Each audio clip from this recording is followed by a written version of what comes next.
As I look back on the last few months, I believe it is incredibly important for the youth wrestling community in South Carolina to understand what's been happening.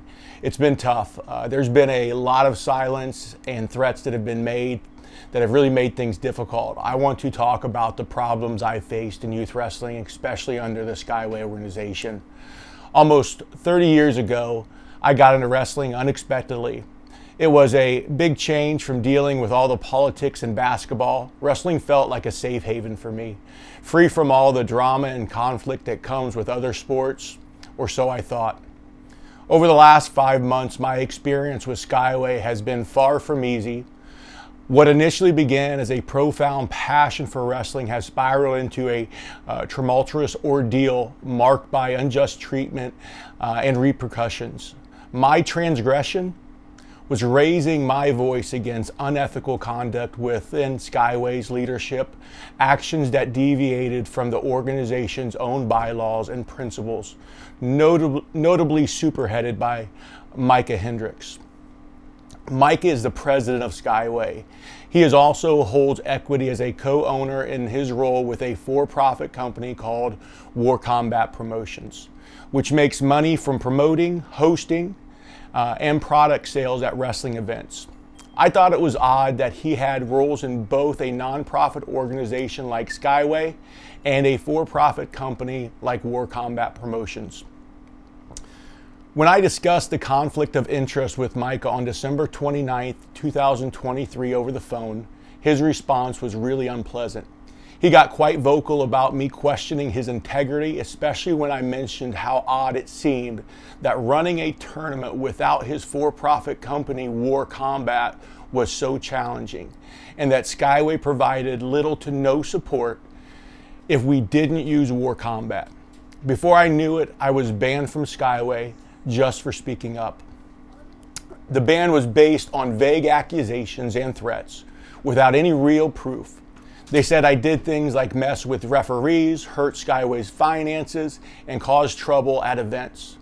But they never showed any documentation or evidence around the allegations, nor did they follow their own bylaws that state that disciplinary actions should be executed by the advisory committee, not the board of directors.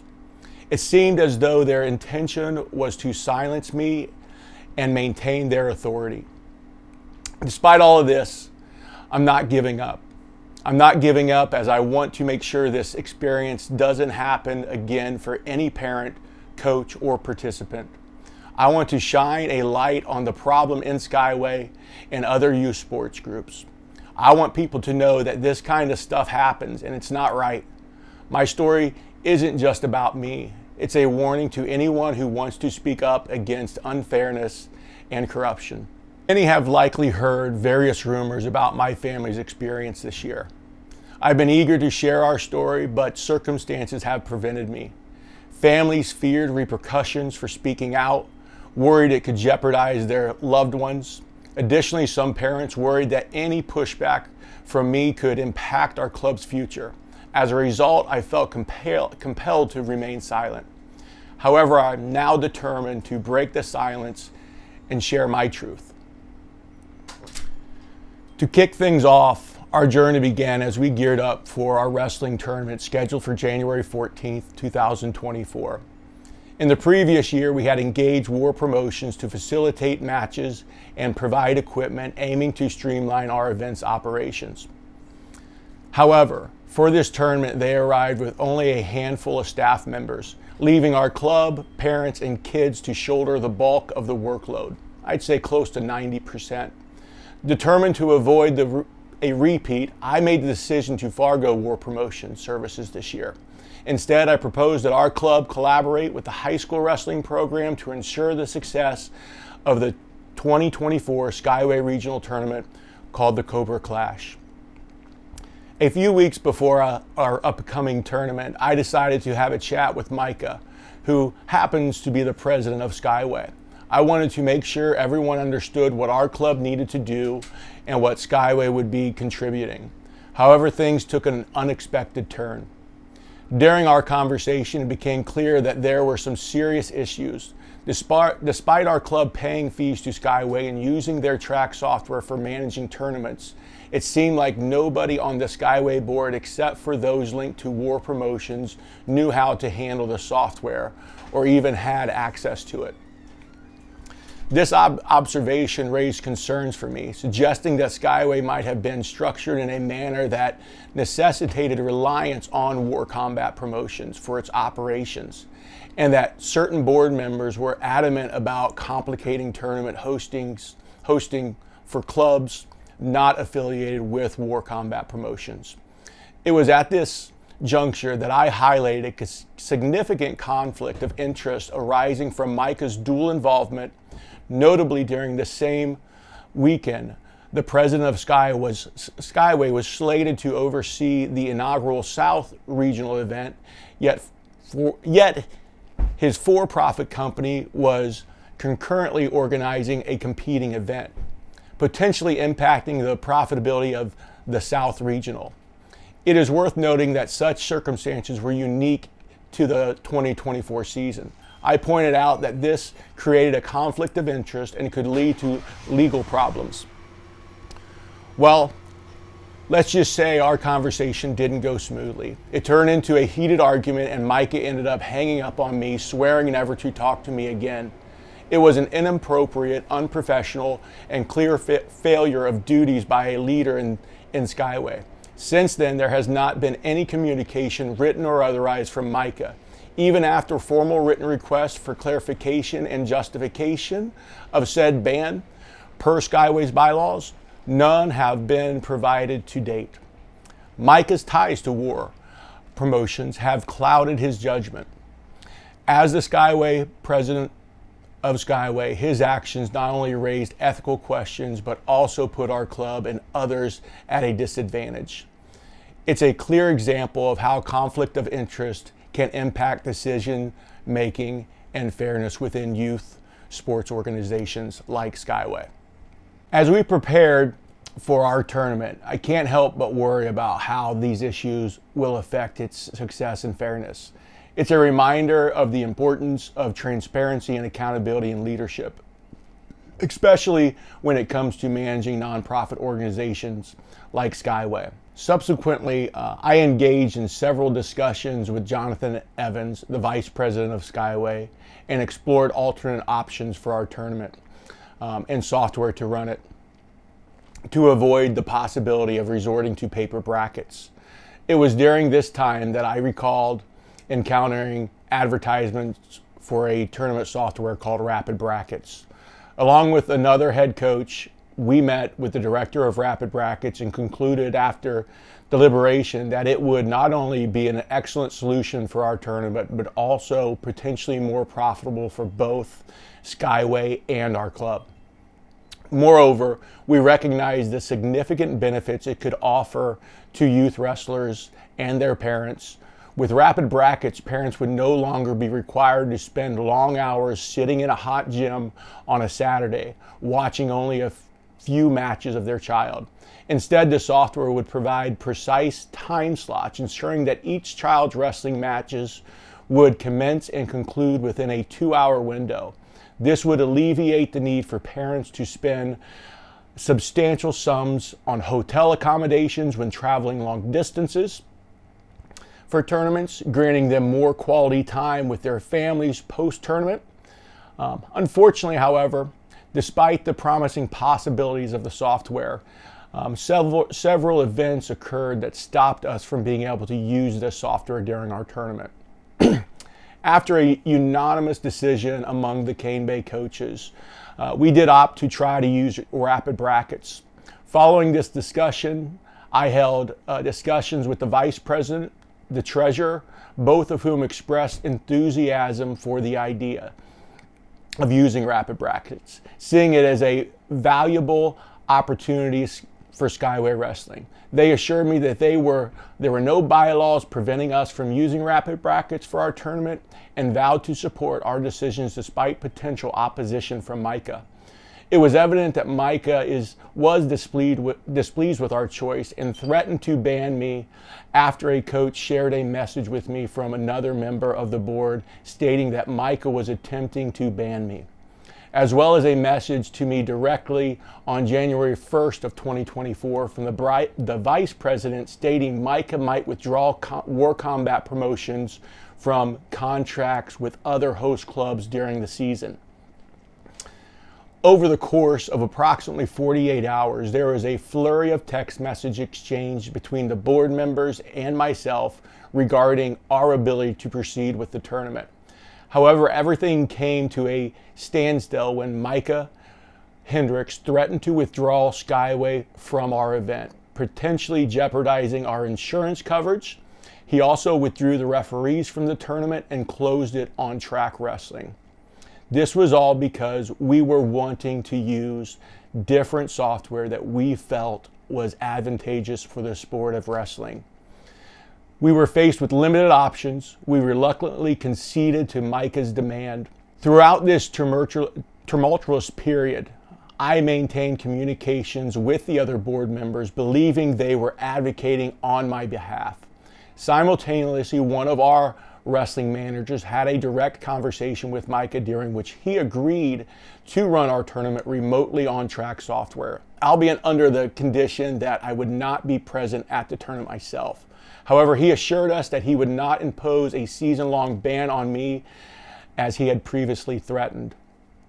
Following the agreement between our staff and Micah, the vice president informed me that he, along with the secretary, the treasurer, all supported my stance against Micah. Chantel, the secretary, also stated that she would send a documented letter affirming my ability to run the tournament with rapid brackets and guaranteeing that Micah would not impose a ban. However, upon receiving the letter from the SCYWA board, after 24 hours, its content were remarkably different from what I had anticipated. Upon reviewing the SCYWA ban letter, one can't help but notice its numerous vague statements. They were perplexing to read, yet strangely familiar, echoing conversations I'd previously had with Micah Hendricks. What struck me was the absence of specific detail. No dates, no facts or timeline, just vague insinuations about inappropriate interactions with referees jeopardizing one of SCYWA's top referees, potentially impacting SCYWA's profits and the hosting club, and even threatening to fight a board member. Honestly, the letter initially seemed laughable to me. However, its underlying threat was unmistakable, not just to my club, but also to my role as a father coaching my kids and others for the past 3 years. A sport I deeply cherish, naturally I felt compelled to take action. I shared my perspective on our club's Facebook page and provided documentation of relevant comments made by the vice president, which I believe shed light on the ban letter's dubious claims. I questioned whether Micah had the power to prevent me from coaching these kids. Then, to compound the situation, Chantel, the treasurer, informed me that not only was I banned as a coach, but I was banned as a spectator. This meant I couldn't watch my own 4 boys wrestle for the rest of the current year, the next, and possibly for the life of SCYWA events. At that moment, I was determined to fight back. I convened a meeting with the parents of our club to update them on the situation. While our club appeared unified, we collectively agreed to maintain a peaceful stance until after our tournament, fearing the possibility of its cancellation.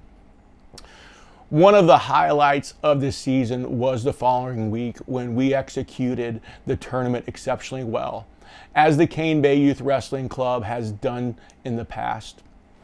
Despite the challenging circumstances, this year felt particularly special.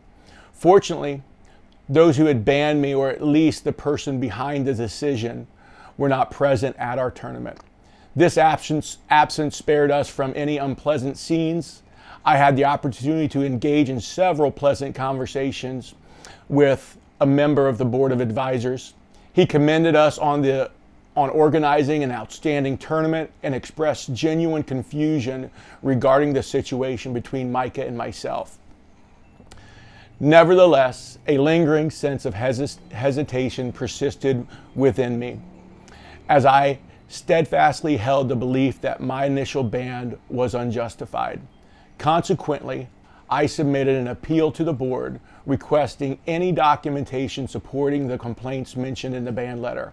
I also sought evidence regarding the alleged threat to fight a board member and the incident where I supposedly refused to leave a tournament after being ejected as a coach.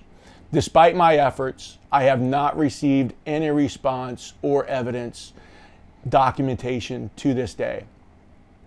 It is important to clarify that I am not sharing this story seeking sympathy for my situation.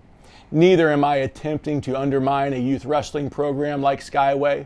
My intention is not to retaliate against anyone or even really to clear my name. These past 3-4 months have been incredibly challenging, resulting in the loss of friendships and coaches and possibly even threatening the existence of my wrestling club.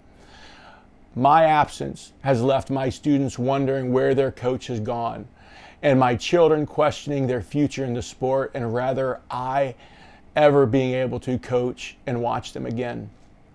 I'm sharing my experience simply because I believe it is the right thing to do. When there is darkness, it's essential to shed light on it.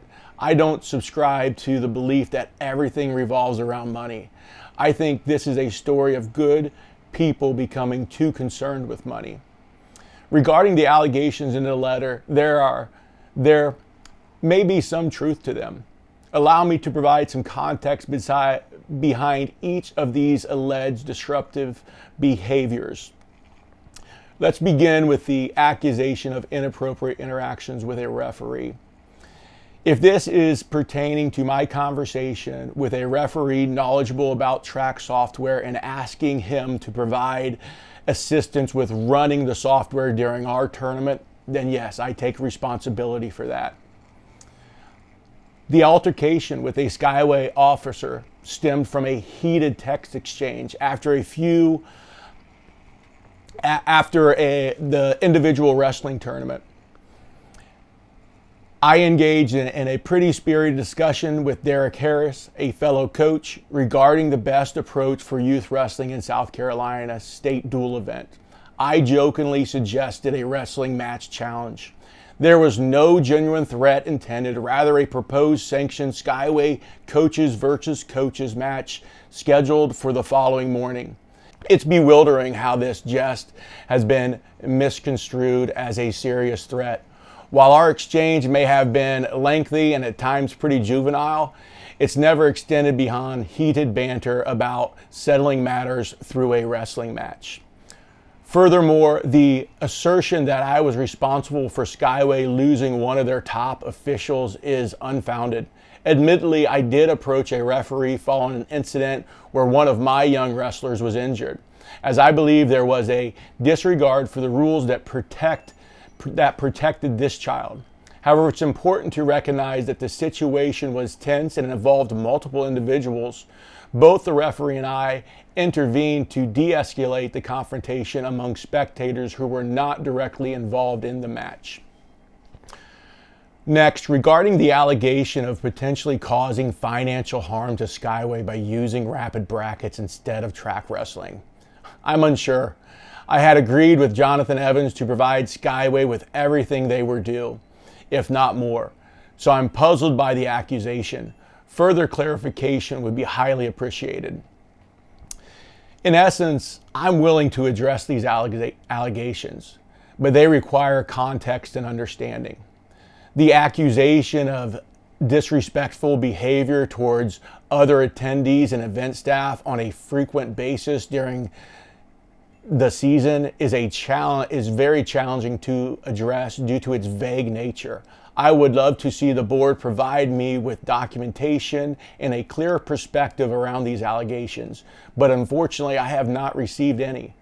I would also love to have better understanding of why the bylaws were not followed and this decision was not made by the advisory committee that per the SCYWA bylaws should handle all disciplinary actions.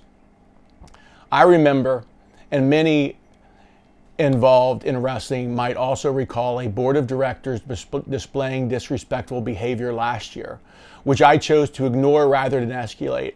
However, at a tournament event, I was sworn at and scolded in front of the entrance, surrounded by families and children. Despite being threatened and sworn at in a highly disrespectful manner, I refrained from retaliation on that occasion. In the end, I am uncertain about the impact of this video. It may shed light on my perspective and inform those unaware of the situation. Unfortunately, I suspect I'm not the first to encounter such challenges. I fear I may endure the repercussions for an extended period. Over the past few years, I've taken immense pride in the dedication of my coaches, parents, and most importantly, the kids at Cane Bay Youth Wrestling Club. I hope to continue coaching the club next year and remain involved in the lives of these kids and the Cane Bay community. I acknowledge making mistakes in this process, such as sharing information without proper permissions and expressing frustrations in less than elegant ways. Despite this, I have strived to stand up for what I believe in and speak the truth, with unwavering support from my incredible wife and loyal friends, although some have distanced themselves. In conclusion, I implore anyone who may have additional information or personal experience regarding SCYWA or War Combat Promotions to reach out to me directly. Your insights are invaluable in shedding light on the issues at hand. My ultimate goal is to compel SCYWA to recognize the necessity of clear policies outlined in their bylaws for disciplinary actions, as well as updates to their conflict of interest and disciplinary procedures. These measures are vital in ensuring that no family or club undergoes similar unjust treatment in the future. As the resolution of this story remains uncertain, I anticipate facing significant challenge ahead, especially if I must confront them alone. Nonetheless, I understand that my experience may not be unique and others may encounter similar difficulties in the future. I'm putting my story out there. Believe it if you wish. While I continue to pursue legal recourse, navigating life's complexities presents its own set of challenges. However, my primary intention remains to share my story, offering transparency and insight into the issues affecting SCYWA and its affiliated organizations. Whether you choose to believe my account or find it peculiar, I welcome any inquiries or support. Your involvement in this cause, no matter how small, is crucial in advocating for families and the integrity within youth wrestling.